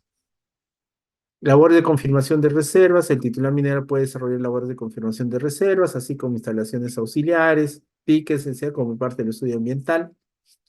Las labores no requerirán una modificación, debiéndose presentar un informe técnico sustentatorio. Es decir, el proceso minero que involucra exploración, explotación, y dentro de la explotación vamos a tener previamente la etapa de la construcción y el cierre. Hay una serie de permisos y autorizaciones que se deben contar previamente para ejecutar esta actividad. Finalmente, rápidamente ya para entrar el día de mañana al tema práctico y de fondo, en los temas de lo que hemos discutido hoy, es un antecedente de por qué la gestión ambiental minera es importante implementarla y ejecutarla, porque nos basamos a los antecedentes, ¿no? El impacto de las actividades extractivas en el país no es de ahora, no es del siglo pasado, sino inclusive sino que nos trasladamos hasta las épocas coloniales, ¿no? Donde la actividad ha sido intensiva por obtener este mineral valioso que era el oro, la plata, ¿no? Las primeras explotaciones mineras se dan en la época colonial con los españoles, que se inician en 1537, y en ese contexto hay dos minas importantes que se van a explotar en la región con mayor significancia e intensidad. Es decir, me refiero a las minas de Potosí y a las minas de Santa Bárbara en Huancavelica, Potosí en Bolivia y Santa Bárbara en Huancavelica, Perú, que eran minas de plata y mercurio. La mayor actividad minera se produce entre 1600 y 1680. Los métodos de procesamiento beneficio eran los métodos de amalgamación en barriles, imagínense. Estamos hablando del uso de mercurio, ¿no? Y que se desarrolla para aprovechar en la amalgamación es para el uso, la obtención, la recuperación del oro, ¿verdad? Y se usaban diferentes mecanismos, métodos, procesos metalúrgicos muy artesanales, muy antiguos para obtener el oro, ¿no? Es así que eh, a medida que pasaban los años, también la tecnología para la extracción del material ha sido ha ido evolucionando y aparecieron nuevas tecnologías de beneficio mineral. Estas nuevas tecnologías lo que intensifica el impacto sobre el ambiente y por lo tanto el incremento de la producción.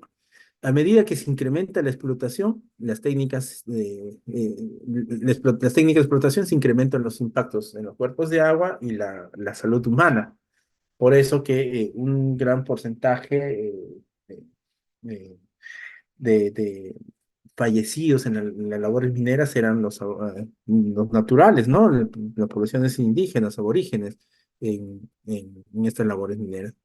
¿Y por qué así se concluye que había esta actividad y la intensidad de estos impactos eran significativos al ambiente? Es porque se hicieron estudios en zonas de glaciares para medir las concentraciones de acuerdo al histórico de determinados elementos. Y es así que, por ejemplo, en, en Nevado Quelcay, en Sudamérica, se encuentran altas concentraciones, en concentraciones importantes, ¿no? De metales y que están asociados al impacto por la actividad minera de esos tiempos. En la época digamos, ya republicana, industrial, también se han generado impactos porque no se olviden que en 1906, por ejemplo, por primera vez en el Perú, se construye una fundición grande, un complejo de fundición en Tillahuarco, Cerro de Pasco, por una empresa estadounidense. Y si se acuerdan, el marco legal hablábamos de un código de minería, un código de Indias, ¿no? Que daba todas las facilidades para los inversionistas y no se desarrollaba el tema ambiental. Entonces, las emisiones de gases en Cerro de Pasco eran muy significativas que conllevaron a problemas de, de contaminación de pastos, de suelos, y de tal manera que las comunidades de la zona tuvieron que asociarse para poder hacer manifestar sus problemas, ¿no? Y así se asociaron en diferentes comunidades indígenas para reclamar, protestar por estos problemas ambientales que se generaban, ¿no? Por los hornos que procesaban 600 toneladas diarias de mineral y no tenían pues, mecanismos de tratamiento, contención de los gases. También las fundiciones generaron impacto no solo en la parte ambiental, también en la parte cultural. En la construcción de estas refinerías, estos complejos, se requería piedra, material agregado. Y en la zona de Cerro Pasco, que está cerca de Uchumay, habían pues restos arqueológicos antiguos y gran parte de estas nuevas fundiciones, el material se obtuvieron de los restos arqueológicos, ¿no? De Chumayo. Entonces esto, Upamayo, perdón, y esto pues también tenía un impacto no solo al ambiente, sino al impacto cultural, ¿no? Restos arqueológicos que fueron pues demolidos prácticamente para ser usados en las construcciones. Y hoy en día eso ya no sucedería, ¿no? Porque el Ministerio de Cultura pues tiene bastantes limitaciones. Los temas de seguridad, de control ambiental tampoco eran controlados, eran regulados. Y el caso del complejo metalúrgico de La Oroya era pues muy significativo. Y ya voy terminando ya. Y esto ha conllevado de que en muchas minas, antiguamente, los relaves, por ejemplo, se disponían en cuerpos de agua, ¿no? Y tal es el caso de que varios cuerpos de agua hoy en día son depósitos de minerales. Acá tenemos el Caballo Cocha en Huánuco, que antes de ser el depósito de relaves Caballo Cocha, era la laguna Caballo Cocha. A la izquierda tenemos eh, el otro eh, depósito de relaves que es Quiulacocha en Cerro de Pasco y que antes de ser este depósito de relaves el más grande de la región que el Estado inclusive quiso privatizar para aprovechar mineral o algunos elementos en estos relaves, era la laguna Quiulacocha, ¿no? Y así tenemos varios pasivos que se han generado y que hoy en día pues ya están más controladas. La ley de recursos hídricos, el reglamento de vertimiento prohíbe que se viertan, ¿no? Cuerpos, a los cuerpos de agua. Muy bien, yo creo que hasta que hemos llegado, entonces como tarea está quedando la lectura de esos dos papers el día de mañana vamos a hacer varios ejercicios de gestión ambiental con algunos casos, vamos a tener unos casos de una operación minera y algunas herramientas bien puntuales para que puedan ver cómo podemos implementar mejores prácticas en este contexto climático, ¿no? Si tuvieran alguna pregunta puntual o alguna duda, alguna precisión que quisieran hacer, por favor, pueden activar sus micrófonos o en todo caso, ya estaríamos quedando para la siguiente sesión que es el día de mañana.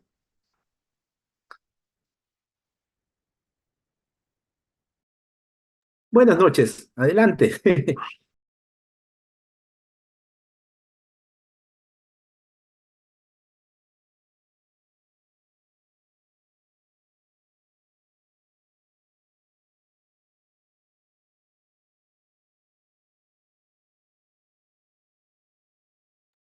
Ah, excelente.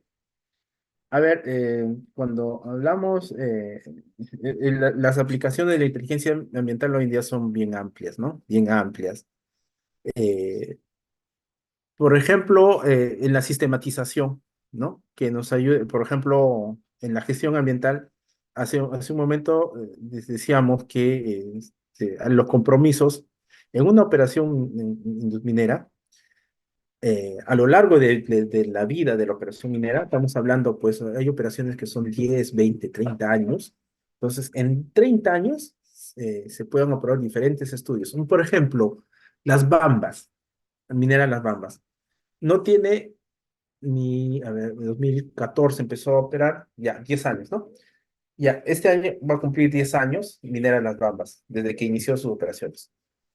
En este periodo de los 10 años, Las Bambas ya tiene 12 IAs, tiene más de 4 modificaciones, tiene ITS como 9 ITS, entonces y son, digamos, cada uno son un instrumento, un documento, digamos, ¿no? Estamos hablando más de 10 instrumentos. Ya. Por cada documento o instrumento, un número de hojas, ponle promedio 2.000, 3.000 hojas. Y son 10 instrumentos, estamos hablando de más de 40.000 hojas. Humanamente, ponerle a un practicante, alguien que se ponga a sistematizar, a leer, se le complica, ¿no? Pero si digitalizamos toda esa información, ¿no? Y hacemos la programación con la inteligencia artificial, dándole los algoritmos adecuados, el- fácilmente en una semana podríamos tener, dependiendo, ¿no? De qué órdenes tenemos en la programación, en una semana podríamos tener todo sistematizado, ¿no? Yo creo que eso podría ser un ejemplo de cómo se podría usar la inteligencia artificial en la gestión ambiental, ¿sí? Entre otros, ¿no? Por ejemplo, también en el procesamiento de los reportes meteorológicos. En varias unidades mineras que he visitado, que también me ha tocado dirigirla, ten- eh, dependiendo de cuánto lo programes a la estación meteorológica, se complica el procesamiento. Por ejemplo, hay estaciones meteorológicas que recogen datos cada 15, cada 15 segundos, cada 30 segundos, cada 15 minutos, cada minuto, cada 15 minutos, cada 30 minutos o cada hora. Entonces, si usted programa, por ejemplo, solo en una hora nomás, ¿no? Cada 15 minutos estamos hablando que en una hora hay 4 datos. 4 datos en una hora. En un día, en una semana, en un mes, en un año, ¿cuántos datos tiene? Ahora, los procesamientos de información meteorológica en promedio a nivel local, el procesamiento es de una hora, entonces hay que procesar, convertir, promediar la de cada 15 minutos, procesarlas en un promedio de una hora.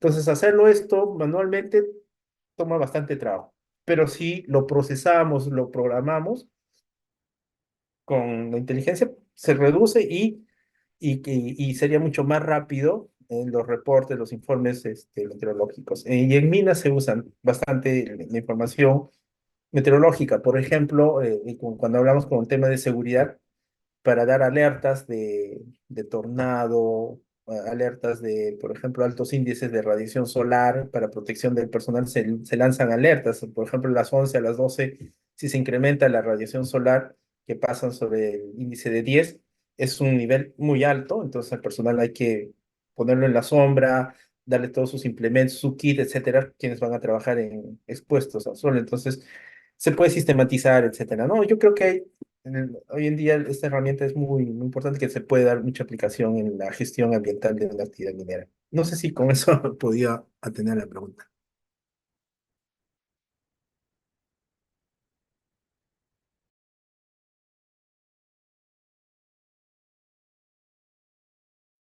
Ingeniero, buenas noches. ¿Me escucha? Sí, claro que sí. Buenas noches. Buenas noches. Bueno, de acuerdo a lo que usted estaba comentando, ¿usted cree que en el Perú pueda salir quizás un reglamento o algo que dé como una obligación a tener estos monitoreos automatizados, ya que de una otra forma, como estaba comentando, mejoraría las gestiones respecto a este tema? Sí, claro, claro que sí.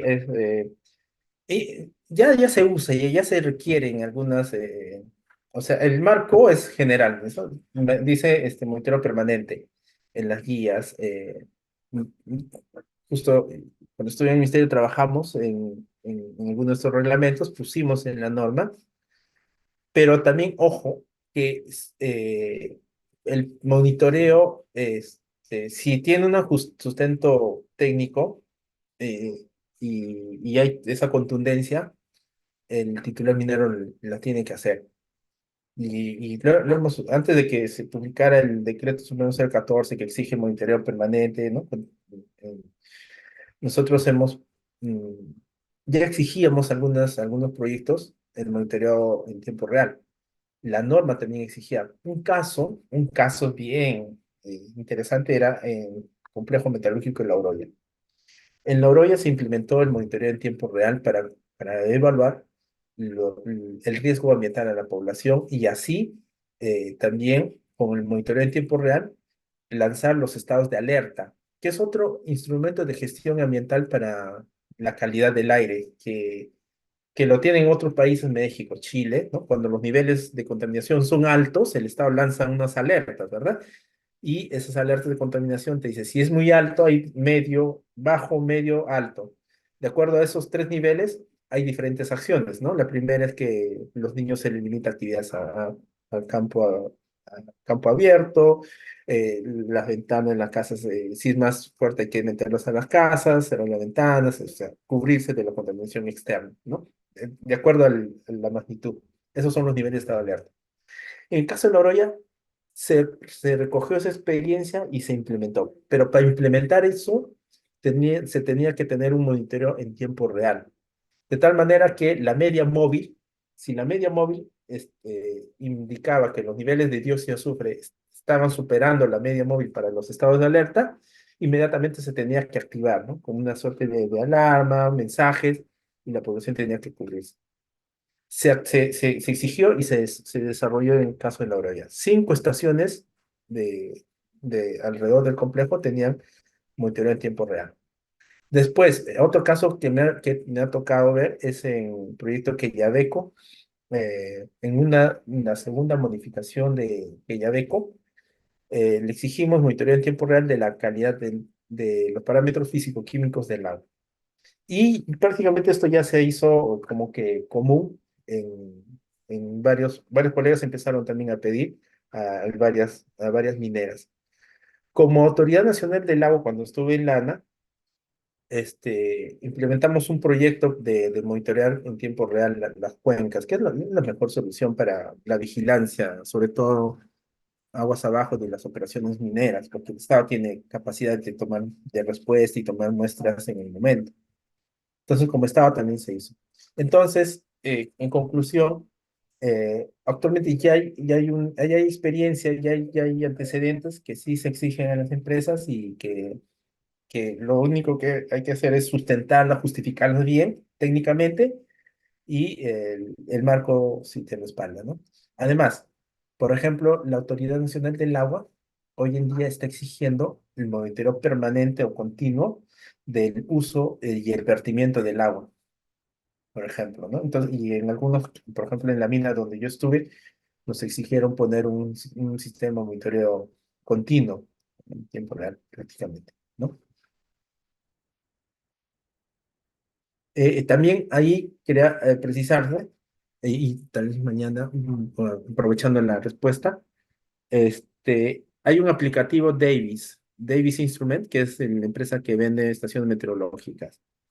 Ustedes se crean su usuario, se bajan el aplicativo y pueden tener en tiempo real los datos de diferentes estaciones meteorológicas de Davis en el país, ¿no? Aparte de lo que tiene Senam, etcétera. Y es así que varias empresas mineras están colgados ahí. Entonces, por ejemplo, si usted quiere saber si está lloviendo o no está lloviendo en Antamina, ahora en ese momento, entran a Davis y están midiendo el tiempo real. Es decir, el sector privado internamente ya lo hacemos, ya se hace, se mide, ¿no? Entonces, ya no es una novedad. Eso sería mi respuesta.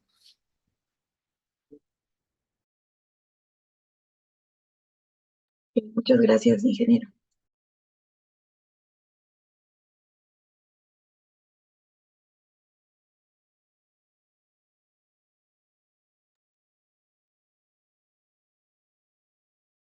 Agradezco, eh, les agradezco a todas y todas por su paciencia y su participación y muchas gracias por acompañarnos en este proceso, ¿no? Hasta mañana y que tengan una bonita noche.